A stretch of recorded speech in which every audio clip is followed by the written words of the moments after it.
নির্বাচনের আগে কক্সবাজারের উখিয়ায় সাঁড়াশি অভিযান চালিয়েছে যৌথ বাহিনী।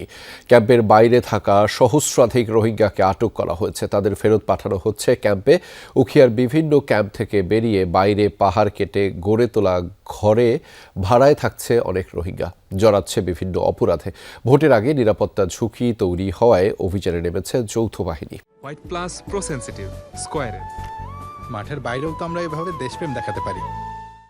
ভোর থেকে উখিয়ার বালুখালী, পালংখালী, মরাগাছতল এলাকায় অভিযান শুরু করে যৌথ বাহিনী। ঘরে ঘরে তল্লাশির এক পর্যায়ে শত শত রোহিঙ্গার নারী পুরুষ বেরিয়ে আসে। অনেকে ঘরে তালা লাগিয়ে পালায়। ৩৫০ বসতি থেকে প্রায় ১৫০০ রোহিঙ্গাকে আটক করে যৌথ বাহিনী। ঘর ভাড়া দেওয়া মালিক পক্ষের কয়েকজনকেও ধরা হয়। ক্যাম্পে নিবন্ধন কার্ড পেলেও ঘর বরাদ্দ না পাওয়ায় বাইরে থাকছেন বলে দাবি তাদের।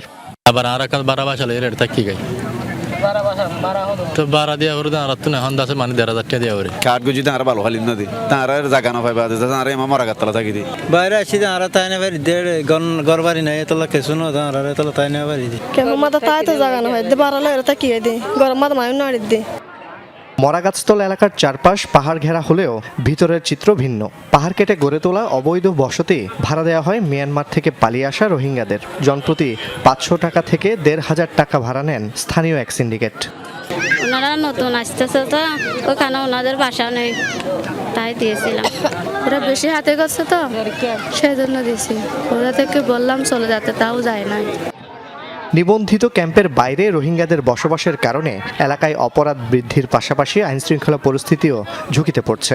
অভিযানে আটক রোহিঙ্গাদের মধ্যে যাদের ক্যাম্পে নিবন্ধন কার্ড আছে তাদের স্ব ক্যাম্পে ফেরত পাঠানো হয়। বাকিদের বিষয়ে আইনগত ব্যবস্থা নেওয়ার কথা জানায় প্রশাসন। যাদের কার্ড রয়েছে তাদেরকে ক্যাম্পে প্রেরণ করা হবে।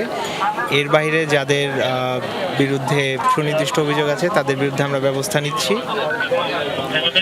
একই সাথে স্থানীয় জনগণ যারা রোহিঙ্গাদেরকে ভাড়া দিচ্ছেন বা তাদের এই বাইরে আসাটাকে উৎসাহিত করছেন তাদের বিরুদ্ধে আমরা ব্যবস্থা নিচ্ছি, যাতে করে তারা ভবিষ্যতে এই ধরনের কর্মকাণ্ড থেকে বিরত থাকে।